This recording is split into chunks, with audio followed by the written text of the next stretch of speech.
Hi everyone, this is Elias Martin of CollectingJapanesePrints.com. Welcome to Woodblock Wednesday, where every Wednesday we get together and discuss Japanese prints, paintings, history, and culture. Today's Woodblock Wednesday focuses on an artist that I'm a big fan of. In fact, the prints, the works we'll see today, I'm showing you more than a print, all come from my personal collection, and I'd like to show them to you because I like to tell you the sort of the story about how I acquired these pieces.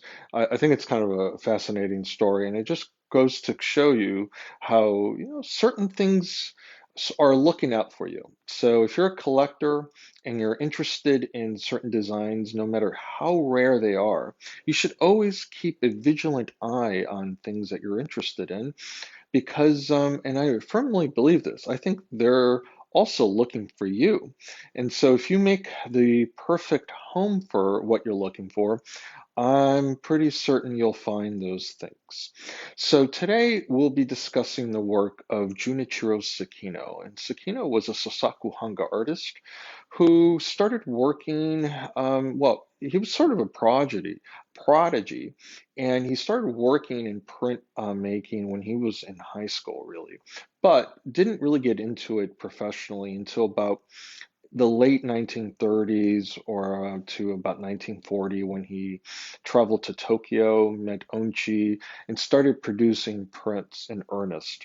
He wasn't a professional print artist until after the war when the commercial environment changed and there were people interested in purchasing Sosaku Hanga.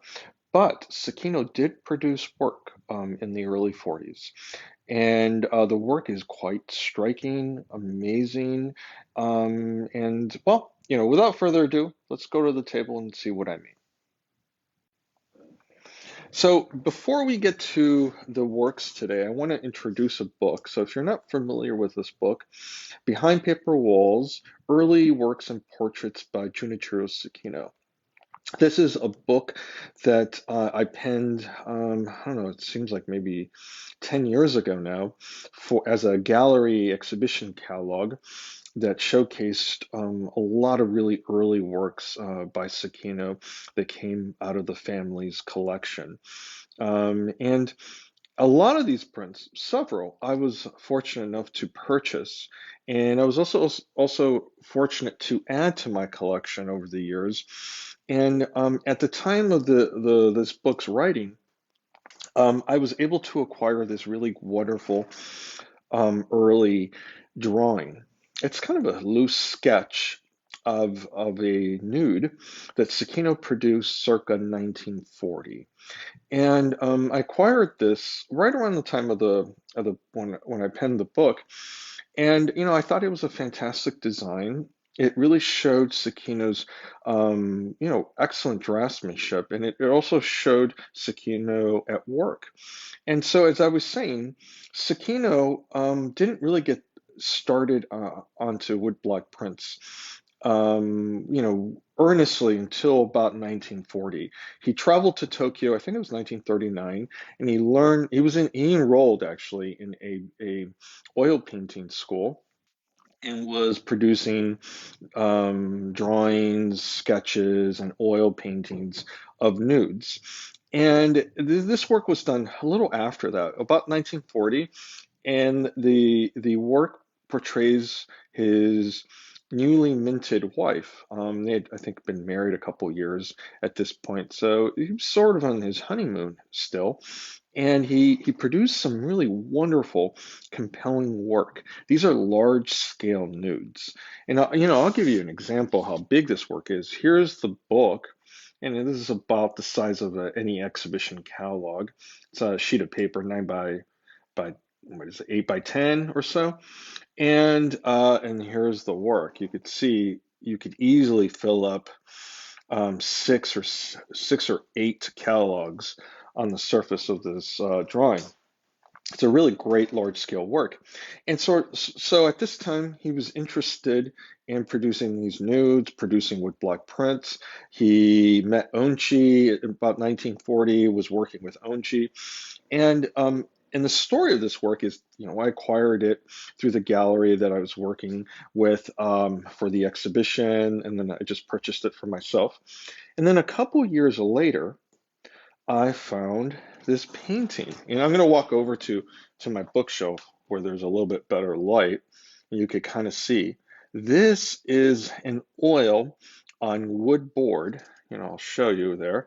And the back of this piece is signed by Sekino. And you could tell it's basically the same design. And I'll walk over the painting next to the drawing, and you'll see. And so this work is really heavily influenced by two artists, I think. He Sekino certainly credited the influence of Matisse and Renoir in his early nudes. They were studying those kind of types of paintings in his painting school. So, he certainly had that in mind. But also, he was working with Onchi. And so I think all of those artistic influences sort of culminated, and he basically just produced a print that reflects all of these interests. And so anyway, the drawing came to me a couple years later after the painting, I mean, came a couple years later after the drawing. And I got this from an online auction, believe it or not. I mean, somewhere where you would not imagine you would find something like this. And so then I was able to obviously put these two really rare works together.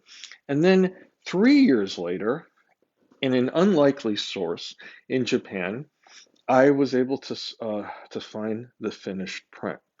And the print is really, really striking. It's basically the size of the drawing. And the drawing, as I mentioned, is quite large. And the woodblock print showcases the design articulated in color and printed really beautifully. The colors are printed in such a rich way that the texture of the surface of the pigment rests solely on the surface of the paper. You could, I mean, where do I begin? I mean, this work is fantastic. It's large, it's striking, and it's so painterly. It looks like a painting, but it's in fact a woodblock print. I guess I'll start with this. This work was done in about 1940. It is among Sekino's earliest work. And so what I could say is that Sekino's earliest work is produced on a interesting paper. It's actually really bad Japanese paper. It's a low-grade Japanese paper that is not very absorbent. And this makes sense. About 1940, there weren't that there art supplies weren't in an abundance, and in particular, Sekino just didn't have all that money. And so these are large scale works. So he had to go and find paper to accommodate these prints. And, so he didn't buy the best paper. But what's interesting is that this paper, in many ways, helped Sekino achieve a really great effect, a finished, effect that we can look at more closely. The pigments on the paper, the pigments do not saturate the paper very well, and I'll show you the reverse in a moment. You could see the back of the print does not really show the pigment that Sekino has applied. You could barely see out the figures outline. And so what happens is that this paper is not great. The pigments aren't absorbed into the the paper. And so what happens is that pigment rests solely on the surface of the paper, and it becomes basically a painting in essence. It looks like a painting. Now, of course, it's printed with a woodblock print, so it's not a painting per se, but when you look at it, the effect is the same. You have pigment on top of pigment on top of pigment that creates this wonderful, fluid, spontaneous effect in the printing. This is very much like Onchi's work at the time. You could see, the splatter of the pigments. you could see all of the expressive qualities of the of printing here on this design. Well, that is very much indicative of Onji's work. An artist that Sekino was really um, moved by. He was, one of his followers, a student of his, and so he picked up from Onchi this emotional kind of printing style and used it in his own way. And because this paper, again, wasn't so absorbent, the pigment rusts solely on the surface, and we get this great impression, really. And later, as Sosakuhanga artists sort of started their own studios like Sakino, they used the best paper possible, which actually is very absorbent, and the colors migrate into the paper very evenly, and you lose this sort of painterly effect. And so this sort of the effects of this print really reflect the time in which this print was produced. And this is why I'm such a fan of work from the early 1940s, because you get this emotionally expressive work. I mean, so I'm going to stop talking for a moment, and I just want to pan in on the image so you could see.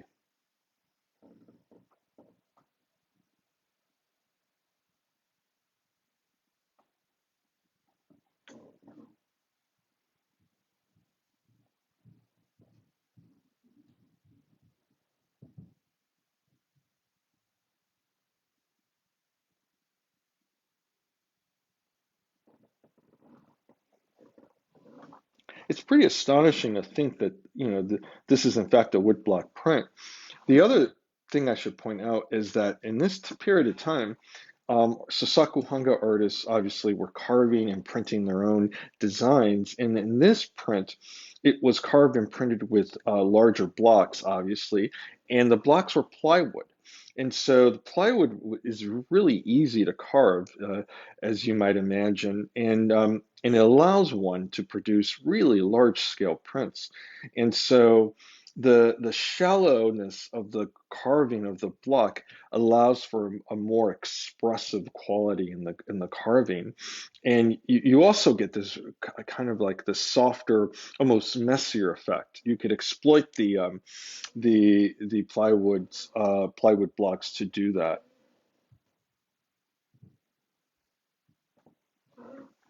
Now I'm gonna pan out so you could see the other works. And again, if you're just joining us, this is a painting of the same design. You could see done in a different palette, but it's clearly the same design. It's not exactly the same. The woman's head is more tilted down, where the drawing in the finished print, she's kind of looking more straight ahead, but it's basically essentially the same work. And here is again the drawing. And so as I started the talk today, I acquired the drawing first, not knowing that there was even a finished print. When I acquired this drawing, this is all there was.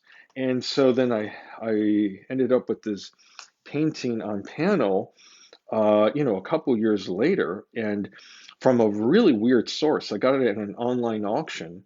I mean, basically eBay, and it turned out to be genuine. The signature and the information on the back is correct, and it is. I don't think this was done in preparation for the print. I actually think this painting was done after the print. I just have a feeling on that. But this drawing certainly was used to produce this print, and the print I acquired much later. This is like basically this whole set took about 4 or 5 years to put together, and they came from different sources. So it's just wonderful to be able to sort of put this together now after so many years apart. I mean, God, I mean, the print and the drawing were done about 1940. The painting's about 42 or 45, and who knows how long they've been separated. And so, as I said, part of collecting is putting things together. And, this was a really wonderful opportunity for me as a collector to find these things. So I'm going to zoom in on all of the works one last time so you could see.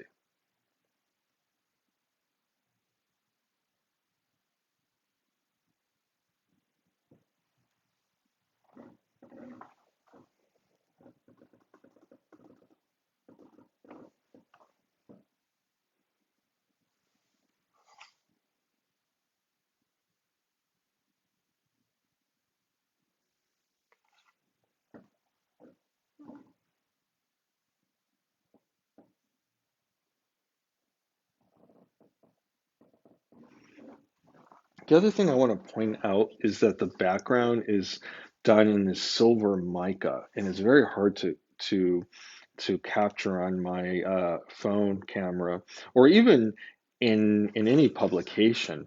So if something gets published on this design, you're not going to be able to see the silver in the background. It's quite striking.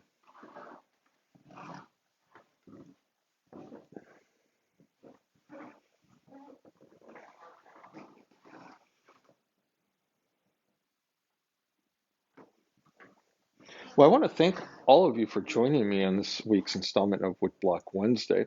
We saw some really early works by Junichiro Sekino, who is one of my favorite artists. If you're not familiar with him, I encourage you to look him up. There are several really great reference books available, but if you're interested in his early work, on my website, collectingjapaneseprints.com, I have this excellent book that I penned about 10 years ago, and the book illustrates about maybe almost 100 early self-printed works that aren't shown on any other book that I'm aware of. So it's a great reference. And just a few more words about Sosaku Hanga. So these Sosaku Hanga artists were producing these prints sort of as amateurs, in the truest sense of the word. They were not professional artists at the time. So when Sakino produced this, he was sort of inspired by the beauty of his wife. It was a newly minted marriage, so these works were done technically on Sakino's honeymoon for their own sort of consumption. I don't think, ever planned to sell them, but it wasn't until after the war when the Americans arrived and other foreigners who took an interest into these prints. That's when Sakino, took notice that there is a market, sold many of these early works, and then started producing prints in earnest. And then about 1957, 58, he started his own studio, and they were producing prints, in quantity. Yeah, so I always think back to about 1955, the year that Onchi passed away. That's right around the time when artists were starting to get recognized for their woodblock prints, and Sakino was one of those artists. And Sakino could not afford to produce work with this much technical detail. It wasn't commercially viable for him. And so when he started his own studio, those impressions sort of lack this emotional charge printing style. And not that they're not great, they're great designs and they're great prints, but they don't have that expressive quality that's indicative of this early Sosaku Hanga period. I wouldn't call it an early Sosaku Hanga period. I should say that is in 1915, 1920, 1925. But for 20th century Japanese prints, um, I think that the pinnacle, of printmaking in this style was certainly right after the war. And it pretty much died out with Onchi's death. Once Onchi passed, the Sosaku Hanga artists were pretty much more international artists, and what they were producing was pretty much the same thing as everyone else throughout the world. And so the movement basically died with Onchi in many ways. And so these works represent this earlier period before Sekino was a commercial artist, showing how much technical skill um, the artist had, as well as how much time and effort he put into these prints. So I hope you enjoyed today's presentation, and I look forward to seeing you next week, our next installments. Until then, thank you very much.